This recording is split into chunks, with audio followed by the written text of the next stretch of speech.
Hello नमस्ते प्रणाम दोस्तों, हमारे YouTube channel Manju Tiwari blog में आप सभी का स्वागत है। और कैसे हैं आप सभी। तो आप लोगों की रिक्वेस्टेड वीडियो है छठ माता की कथा की। आज ललही छठ कथा लेके आई हूँ। आशा करती हूँ कथा आप लोग पूरा श्रवण करेंगे। और वैसे भी छठ के दिन 6 कथा सुनना बहुत ही ज़रूरी होता है और 6 सोहर गीत गाया जाता है। तो आप लोग कथा को पूरा सुनिएगा। कथा कहानी को आधा अधूरा तो बिल्कुल नहीं छोड़ते हैं, ब्लॉग आप लोग भले ही छोड़ देते हैं। बहुत ही सुंदर सी एक ग्वालिन और ग्वाले की कथा लेके आई हूँ और आशा करती हूँ कथा आप लोग को जरूर पसंद आएगी। कथा पसंद आती है, चैनल पर नए हैं तो सब्सक्राइब कर लेना, वीडियो को लाइक और अपने फैमिली फ्रेंड में शेयर कर देना ताकि और हमारी बहनें हमारी वीडियो का लाभ उठा सकें और छठ पर कथा सुन सकें। तो आइए एक ग्वाला और ग्वालिन की कथा सुनाते हैं ललही छठ पूजा पर। आप लोग कथा का श्रवण जरूर कीजिएगा। यार इतना मेहनत करके इतना बोलते हैं इतना बोलना पड़ता है, तबीयत भी खराब है लेकिन आज झूठ नहीं बोलेंगे, थोड़ा सा रिलीफ है। तो चलिए कथा को शुरू करते हैं। एक नगर में एक ग्वाला रहता था, यानी यादव जो होते हैं ग्वाला और ग्वालिन रहते थे। तो उनको जो है एक बेटा और एक बहू था। ग्वाला ग्वालिन का काम ही होता है कि गाय भैंस दोनों रखते हैं और दोनों का दूध बेचते हैं। तो ऐसे ही सिलसिला चल रहा था।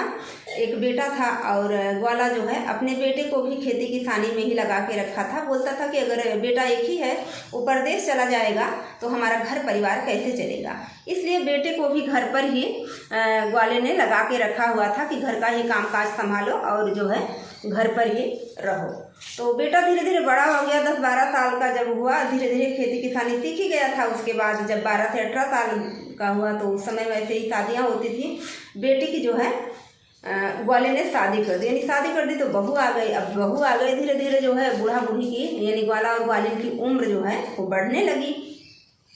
तो वो लोग जो है बोलते कि ग्वालिन दही लेके बेचने जाती थी और ग्वाला जो था वो दूध लेके बेचने जाता था। वही सिलसिला बेटा और बहू से भी शुरू करवाया गया। यानी कि बूढ़ी जो सास थी वो बोलती थी कि बेटा मैं बूढ़ी हो गई हूँ, मैं तेरा घर परिवार संभालूंगी, तू जो है दूध ले जाके बेच आया कर।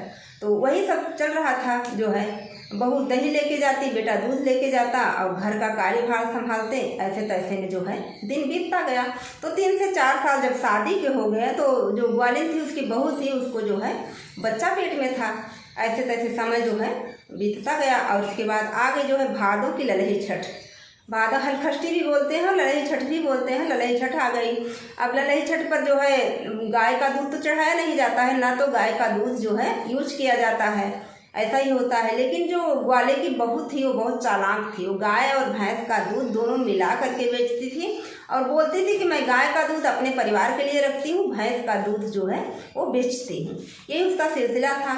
तो एक दिन जब ललही छठ आ गई और छठ के दिन सभी को भाई भैंस का दूध चाहिए होता है, तो जो लोग उसके घर गए उसने बोला कि मैं ला के पहुँचा दूँ। लेकिन उसका जो प्रसव का टाइम था वो नज़दीक था, यानी 9वां मंथ जो है चल रहा था उस महिला का। तो बोली कि ठीक है। अब जब गाय भैंस का दूध निकाल के सारा पानी वानी मिला के और दूध इकट्ठा कर लिया, मतलब मिश्रित कर लिया, गाय और जो भैंस का दूध था उसको मिश्रित कर लिया उसने। मिश्रित करके और जब लेके निकलती है दही बनाया और दूध भी दोनों बगल में लिया कि मतलब देंगे, दही भी देंगे दूध भी देंगे, आज डबल बिक्री होगी। और पतिदेव को भी दूध बेचने भेज दिया। तो उसको जो है जब घर से निकली तो दिक्कत नहीं थी, लेकिन जब घर से 1-2 घर पे दूध दिया और उसके बाद उसको जो है दर्द होने लगा। जब दर्द होने लगा ग्वाले की बहू को, रास्ते में ऐसे जाती रही, घना जंगल पड़ा। जब घना जंगल पड़ा तो एक झाड़ी के पास जाती है और वहीं पर उसका प्रसव हो जाता है। नहीं उसको वो एक बेटे को जन्म देती है।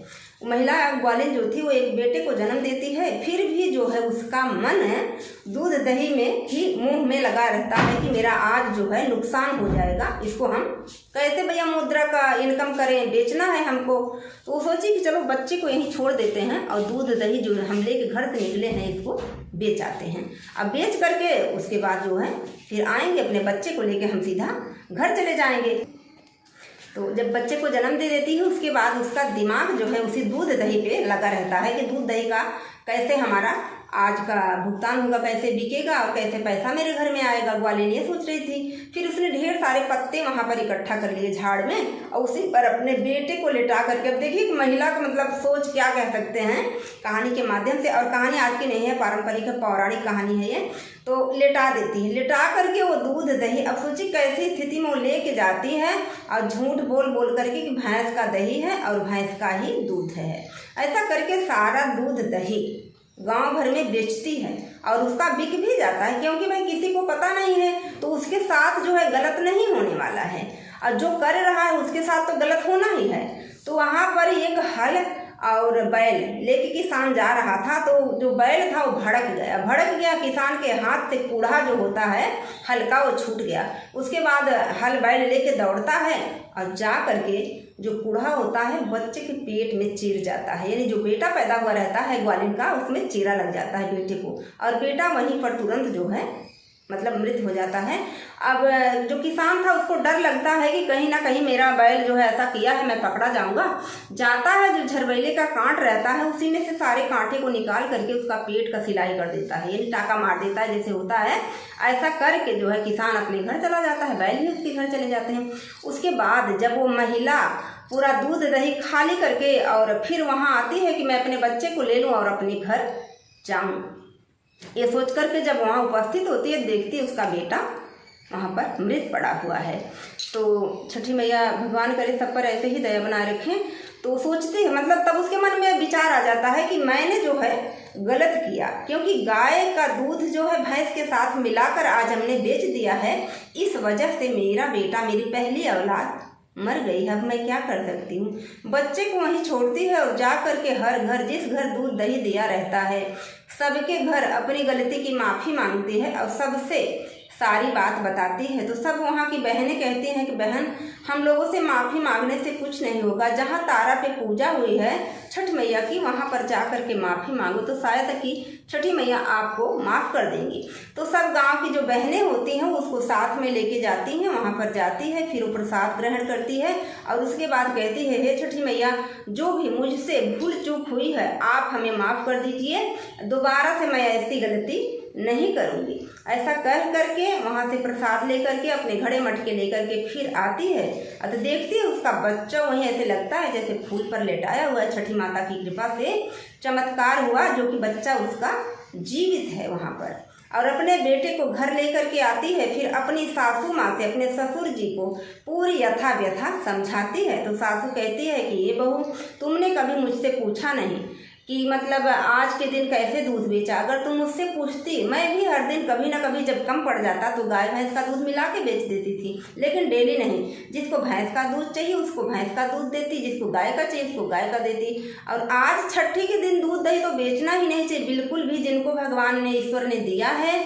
थोड़ा दूध थोड़ा दही करके सब महिलाओं को देना चाहिए, इसका बहुत ही बड़ा फल मिलता है। तुमने ऐसा नहीं किया, इस वजह से तुम्हारे साथ ऐसा हुआ है। अब हर साल से बहू छठी को तुम्हारे भैंस का जितना भी दूध होगा, 2 दिन पहले तुम दही बनाओगी और पहले छठी के दिन के सुबह शाम का दूध सब बहनों को, जो बहनें व्रत रखती हैं, दही दूध मिला करके उनको दोगी। जो है अगले साल तुम भी व्रत रखना, क्योंकि तुम्हारा बेटा छठी के दिन पैदा हुआ है और साल उसी दिन पूरा होगा। तो साल के अंदर में या तो बच्चे को छठिया सकते हैं या तो तीसरे साल में छठियाते हैं, छठी माँ की पूजा करते हैं। तो ऐसा ग्वालिन ने अपनी बहू को समझाया और बहू ने छठी मैया से हाथ जोड़कर प्रार्थना की। कहा, हे छठी मैया, जैसे आपने मुझा भागन की विनती को स्वीकार किया, मेरी गलती को क्षमा किया और मेरे पुत्र को लौटा दिया, वैसे ही भूल चूक करने वाले को आप सदैव माफ़ करते रहना और सबकी गोद भरना छठी मैया, ताकि सब बहनें आपका व्रत कर सकें। आशा करती हूँ ये कथा ग्वालिन की आप लोग को जरूर पसंद आएगी। छठी की कथा पसंद आती है तो लाइक शेयर, मेरे चैनल को सब्सक्राइब कर लेना। एक बार प्रेम से बोलिए, जय हो छठी मैया की। हर हर महादेव।